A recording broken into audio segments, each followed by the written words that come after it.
Welcome to my channel. In this video we are gonna be making fox nail art. For this, first paint your nail white.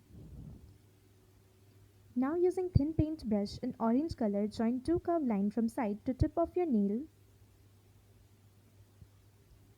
Draw a curved line joining other end of two lines and fill in the triangle with same color. Make two small triangle above big triangle for ears. Now using black color, draw a black dot on tip of the triangle.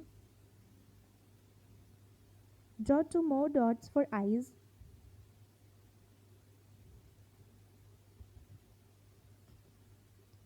Now I'm creating that signature fox eye by adding a line in inner corners.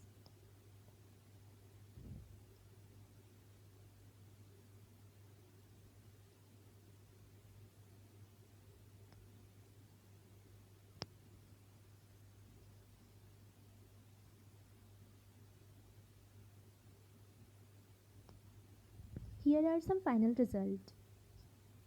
If you like it, hit the like button and subscribe to my channel.